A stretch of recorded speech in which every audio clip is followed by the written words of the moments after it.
The feature we just launched recently is all the tasks can have their own token, and you can stake in that token and also earn rewards in that token. It's like a completely open marketplace, and we're just here to make the user experience really easy and the developer experience, right? So that's kind of the goal that we were getting to. Like even my grandmother's running a node at this point. So it's actually one of the big driving forces behind Koii.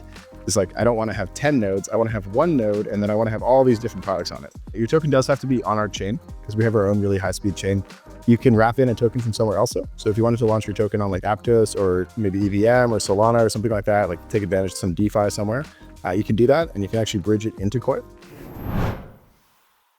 I have band-aids on my thumbs, which I guess is not that visible. Actually, that's good. I was trying to learn how to play. Happy Birthday on this thing for my girlfriend. Which I got this in like a flea market this week while we were traveling, and I've been trying to learn how to play Happy Birthday because she patiently sat through token 2049, and so now I have band-aids on my fingers because I got blisters, literally the Ringo Star, whatever it was. I got blisters on my fingers. Yeah, not important. Maybe at the end we can hear a rendition if your thumbs were feeling up for it. I will try. Definitely. The question is just like, how did you? If you can tell us a bit about yourself, like your background, how did you get to starting Koii? And what was the journey that led you to it?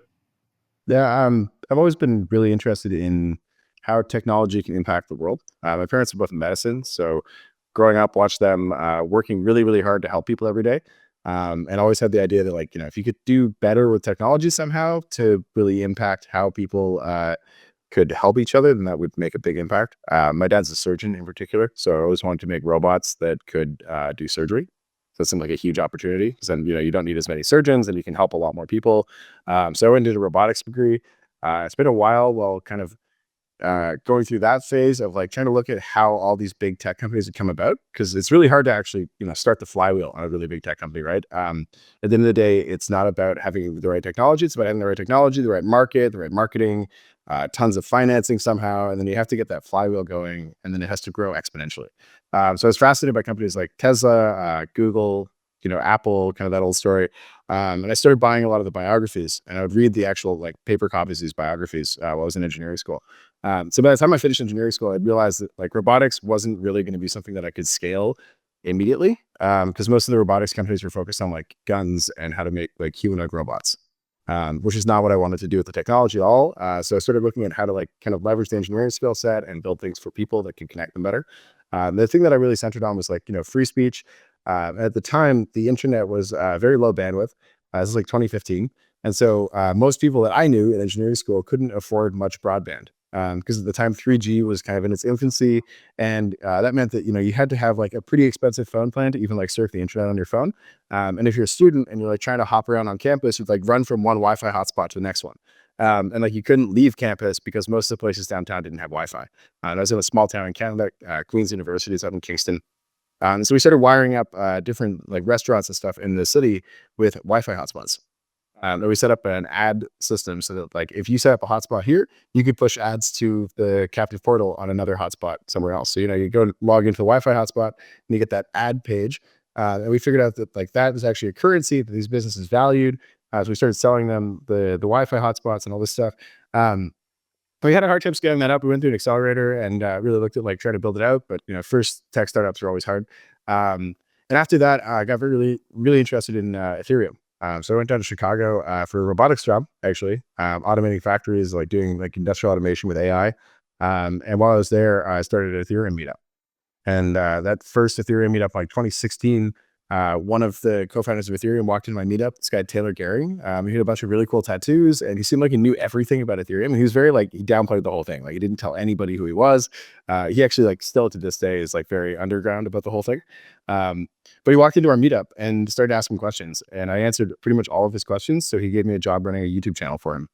And so blockchain.wtf was me and like 5 people, where we just ran a crypto educational channel out of Taylor's old apartment that he wasn't using.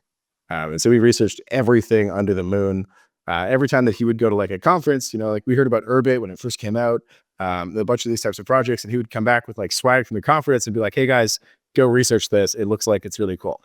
We found out then is like most of these DePINs didn't actually have much tech that was decentralized. And it was like really, really hard to get consensus stuff going. I spent a long time looking at the consensus type stuff because the Wi-Fi network that I built was like Helium. So it had to have decentralized routing and things like that. And those are really, really hard to build from scratch.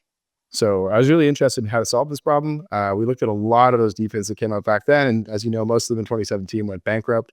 Um, and so then that led me to trying to build better things. And like we ran a lot of courses as well. The YouTube channel blockchain.wtf turned into a blockchain educational institute. So we set up a proper nonprofit and we ran courses and classes. We were working with a bunch of local universities in Chicago and a bunch of places around there. Um, and that led to like kind of realizing that people didn't get Web3 very well. Because there's a lot of new keywords. There's like things like a DID. You've got like public key cryptography, and like everybody's talking about Alice and Bob and how they're going to talk to each other. And nobody's talking about like, how do I launch my app and put it on the decentralized cloud? Because Ethereum is supposed to be the new internet, but at the end of the day, you still have to use AWS for most of it. And that really bothered me for a long time. And at some point along the way, I had the idea that like I have a computer and most of my friends have computers. And so if we wanted to build a decentralized application, it should run on all of our computers. That's what Koii is. So Koii is just like a really easy app that we have a framework for using lots of people's computers to build applications. Sorry, really long answer to the question. No, amazing story. So I'm running Koii on my computer right now. I encourage everyone listening to go and try it out. What am I, when you say it enables anyone to run apps, like what is the client doing on my computer? How am I contributing to the network? And how do you like shimmy your way into being useful on both sides of the marketplace, both developers and getting the critical mass of people to run clients? So the question to you actually is, which tasks are you running? Because it's all about the tasks that you run. The client itself doesn't do anything. It just hosts different tasks, and the tasks are each somebody's app running on your computer. I'm helping to scrape some Trueflation inflation data that I'm helping to scrape. Nice. Yeah. So Trueflation's an amazing project. Big fan of what they're doing. I've known Stefan since a Bitcoin conference in like 2021, 2022. So Stefan and his team have been building Trueflation to gather data off the internet. So if you help with a Koii node, what you're doing is you're gathering data for them and then pushing it back to their servers.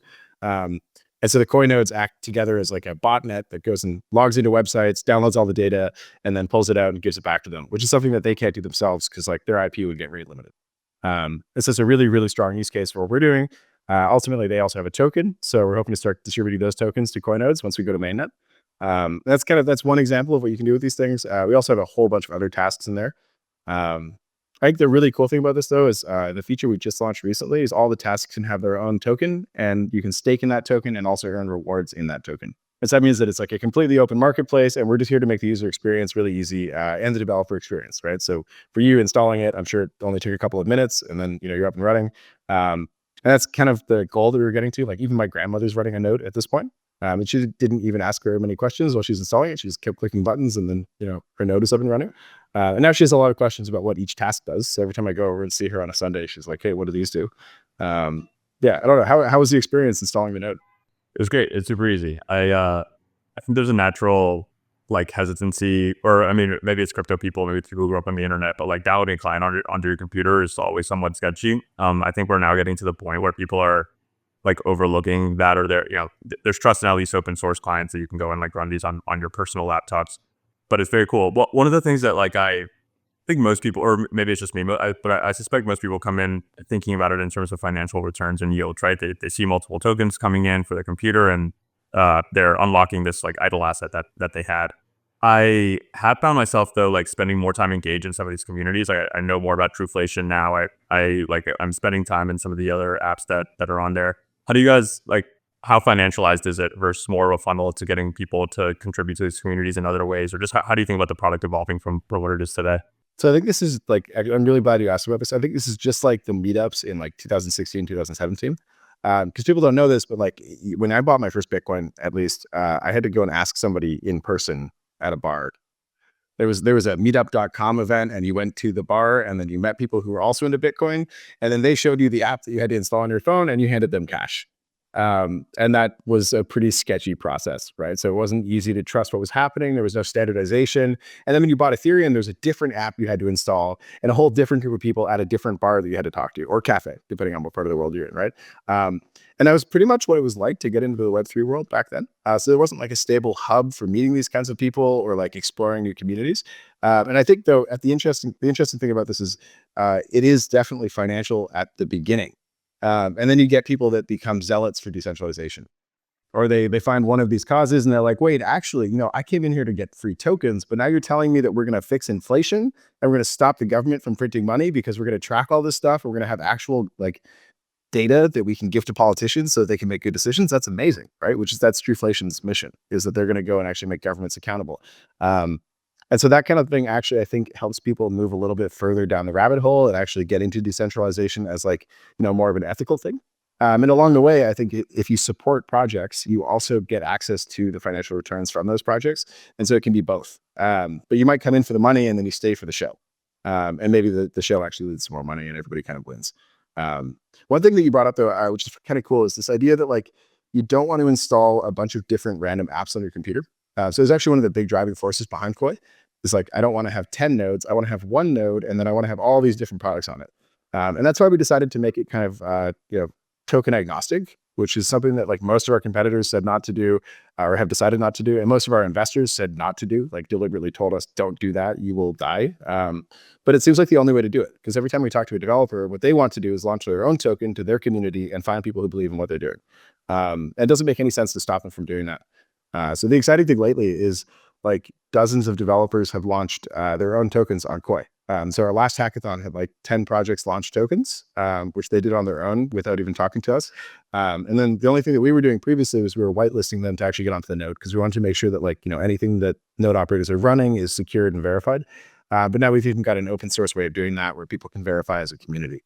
So it's kind of we're trying to remove ourselves from the process and really kind of disintermediate the whole thing. Because really it's about me with a computer wanting to support some project who's out there who has an idea that they want to use my computer for. If I'm a developer and I'm launching my token on Koii, what dependencies do I inherit from being a part of that ecosystem? Or what's the tie between the ecosystem and the token, or do I have full control over it? How do you see the app devs thinking about it? So the cool thing is your token does have to be on our chain, because we have our own really high-speed chain.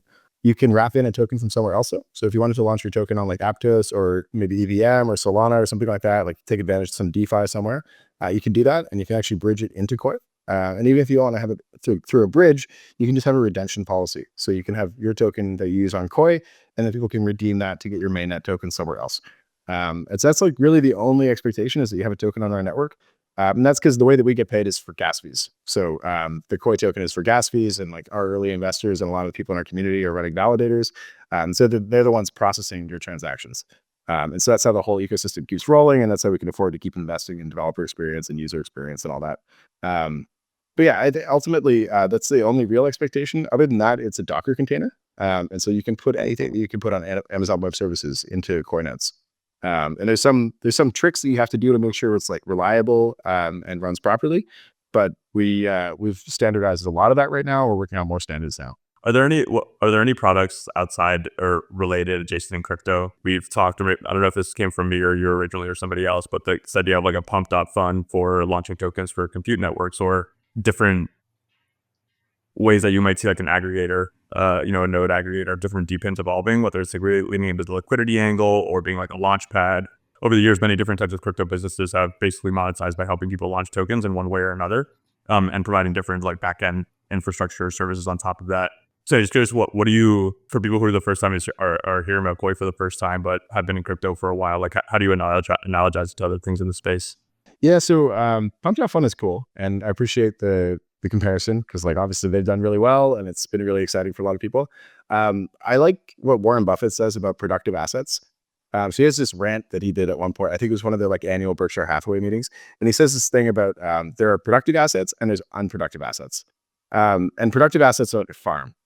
Every year, the farm will produce vegetables or something, right? And as long as it produces something every year, then the farm has value, and then that real estate kind of grows in value over time. And you can make it more efficient. You can find ways to extract more value, or you can continue growing it the way it's going. But at the end of the day, it's a productive asset. And then there's the other kind of asset structure was where you're trying to run the price of something up. And those are valuable, especially in the tech industry, because there's situations where you want to run up the price of the Tesla stock so that Tesla can take that money and reinvest it in factories to make the car cheaper and make better cars. And that's actually also a valuable thing to do. And running up the price in that case can create gravity towards the brand. The thing that I disagree with the Pumped Out Fun thing is I think that in Koii, we're very focused on not doing things that are not productive assets. So even if we're trying to run the price of a token up, or like trying to help people launch a token and financialize what they're doing, we're trying to financialize future gains of an actual working asset. And that's a really important characteristic. So that means that, like, by launching the token, you're getting a whole bunch of people to give you devices or data or some kind of a services interchange that they're giving you for the token. And we quantify that, and we standardize how you actually give them the token, and we make that a really easy thing for you to do. And then in turn, what that does is, once you give them the token for that asset, now you have something of value, and now you can use that to generate value for your token. So a simple case would be like the web scraping for Trueflation. Trueflation gives out their token to people who then give back data, which means that the Trueflation token now has some value and can be used to purchase access to that data set. And so by giving out the token, they're actually creating something of value. And if they give out the token in a way that's actually constructive, then they should actually create gravity towards their value of their token over time, which should lead to significant price appreciation. And then the speculation side of it becomes reasonable. And the problem is, if you have rampant speculation without that kind of value interchange, then it's really tricky to actually build a significant thing. I think the argument that I would make about Pump.Fun is it's really fun for sure. But the question is, like, is it just gambling, right? Like, it's very equivalent in my mind to at least roulette, or worse, it's like rigged casinos almost, because somebody out there knows when it's going to dump. And I'm not that somebody. So I personally don't really put much money into those kinds of things, but I'd like to put more money into those kinds of things if they worked. In 2017, I was really bullish on like what was happening on Uniswap and a lot of these like tokens that just pumped in a decentralized way. And I traded a lot of them, and some people dumped before I dumped, and I didn't realize that that was what they were doing. So I read their white paper, and I used their tech, and I was actually like responsible for testing a lot of this for Taylor and for the Blockchain Institute where I work. And so we were actually pretty bullish on a lot of the tech, but we didn't realize is actually they were playing a different game. Their game was, how do we raise enough money to keep our team alive to get the tech to completion? And so if you're investing in those tokens, you might actually be investing in something that has value, but you're just investing in the wrong cycle. And like, they're trying to raise money so that their token will pump next cycle, but that's not clear to the community, and that's not something we're going to share publicly. So we try to actually work with founders to make sure that their roadmap is really transparent. And that's something that we're calling it Koii Ocean, which is like, we call it an accelerator, but really it's more about communications. So it's about like really facilitating that interaction between the node operator and the person launching a token. So if you're coming to launch a token on Koii, we make sure that you make a profile page. You have to write a paper about how you're launching the token, kind of MiCA compliant, which is what the EU is doing. So the European Union came up with this thing. It's like a standard white paper format that says how the token will actually appreciate over time. And you have to publish that. You have to actually put up something on our Ocean platform. You have to make a profile page. And then only when you do that, that's when you can get whitelisted to be on the node. Otherwise, you show up in this like big basket of all these tasks that are not whitelisted, and people can, make their own decisions about whether or not to help. We won't stop somebody from helping you, but we won't give you that stamp of approval until you've actually said all the things that need to be said. One other question I wanted to ask you, Al, is that I think you guys have had I've heard you articulate a very different point of view than a lot of other founders in DePIN around this sort of like capital raising and sort of like a note sale type of recent meta. I think a lot of people are seeing that there are non-optimal ways by function of like the regulation in the space that people are raising capital. And I think that's like pretty apparent to insiders, but not to a lot of the rest of the people in crypto. And also just around like the level of abstraction that you guys apply to Koii and just the language I use to describe it in terms of like, having it be like really built for functional app developers. And even though I know you guys have been in the Ethereum and like very research-centric community for many years, I've abstracted that away from, basically how the vast majority, or at least how I interact with Koii. So curious to hear more about like the thinking behind that. What made you believe these things so strongly? Basically that, this sort of like decentralized node aggregator style method of fundraising capital is the right path. And also that being a really simple or user and developer focused brand rather than a research focused brand was the way to lean into over that past couple of years. Yeah. So definitely when we started out at the Blockchain Institute way back, a lot of people would ask us about all these different buzzwords. And there's two sides of looking at that. There's like, sometimes I went to engineering school, I was in robotics. So like a lot of the time it's really specific language because it has a specific meaning. The question is, how useful is that specific meaning to actually solving a problem? And so sometimes people are kind of trading buzzwords and jargon so that they can like construct this ivory tower of truth that defends their valuation or something. So you see a lot of this in ZK. You see people right now I've seen pitches for ZK DePIN AI, which is like, okay, so it's a succinct way of proving that something happened on a decentralized network, and the thing that you're proving is GPU rendering. And like, you can explain that in a whole bunch of different ways that don't require you to call it a zero knowledge decentralized infrastructure network for artificial intelligence. Because if you say it that way, then like people just kind of like jump in. They're like, oh wow, this person's using a lot of big words, so they're really trustworthy. And that personally frustrates me a bit. Um, the other thing that you brought up is around node sales. So I think node sales kind of fall into the same category a little bit, because sometimes what we do with node sales, if you look at the team and we're like, okay, so this group of people have worked in gaming for a long time. They understand what gaming hosting should look like. And therefore, if they set up a network for gaming hosting, it's going to be the most popular network for that. And so I should buy a node license from them so I get in on the demand that they're going to generate by being really good at this. I find those actually worse in many ways than anything else that I've ever seen in crypto. The reason being, not to throw all the node sales under the bus, because I know some of them are actually really good people and they're working on really good things. I'm friends with a number of them. But I think that the tricky thing with node sales is you're launching something with an inelastic supply curve.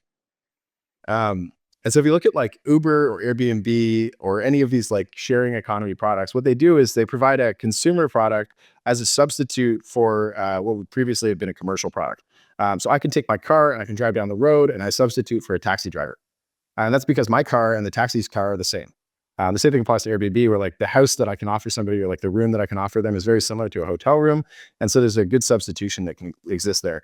And that's an elastic supply curve where the thing that I'm substituting is available in massive surplus.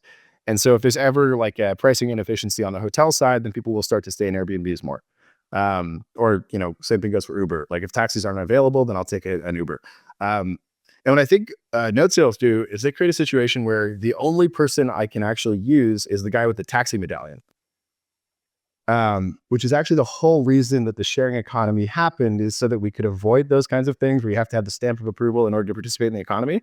And those are like literally the worst kinds of economic systems, and they lead to price inflation, gouging by the people who have the stamp of approval, and like ultimately a worse customer experience, which ultimately I think over time like decreases demand. And so in a vacuum, taxi medallions work. So if you have like the New York taxi system prior to Uber, where the only way that you could drive somebody from point A to point B was if you had the medallion stamped on the front of your car, then that works really well because there's an enforcement of that. That works in a vacuum. But in a global compute network, where I'm like a game company. Imagine I'm like Epic Games and I'm trying to decide where to host my next Fortnite product.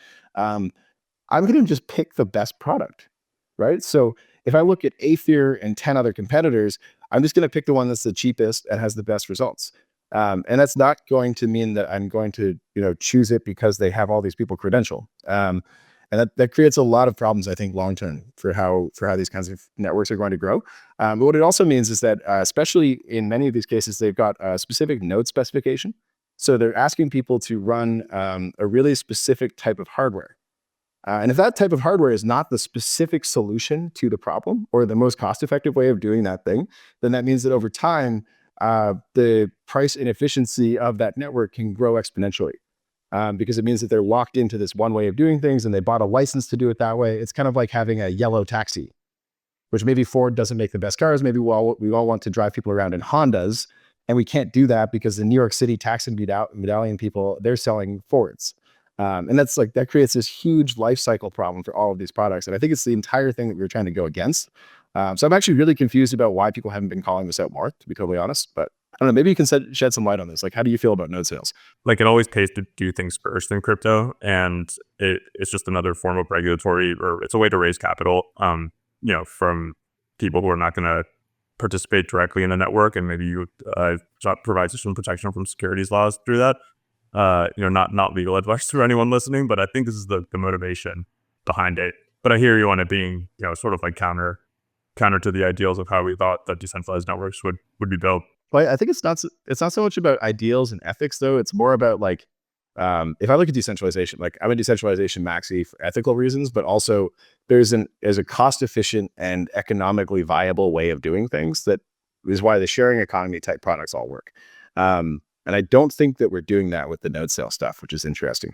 I'm glad that you brought up regulatory capture too. I think the interesting thing here that people might not realize is it's in many cases regulatorily, it's difficult for regulatory reasons to sell something like Helium tokens. But if I sell you a Wi-Fi router that can grow Helium tokens with it, then you can buy the Wi-Fi router from me and I can not have any securities issues. So a lot of people might not know how that works, but I think that's a big part of why these nodes and especially like hardware sale type things keep going. Anyways, glad you brought that up. Thanks so much for coming on, man, and for telling us a bit about Koii. Everyone in the community should go run nodes, check out some of the underlying apps that you guys can contribute to the network through Koii. And anything else that you want to leave the audience with before we hop off here?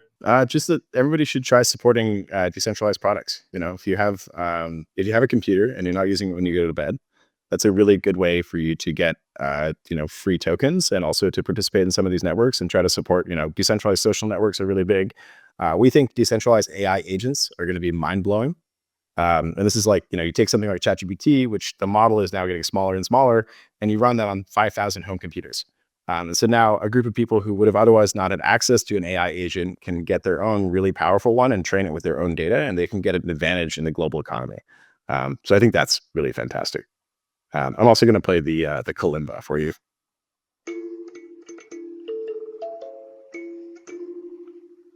Amazing. Next time I expect to hear happy birthday in tune. But thank you, man. Thank you for coming on. We'll chat soon.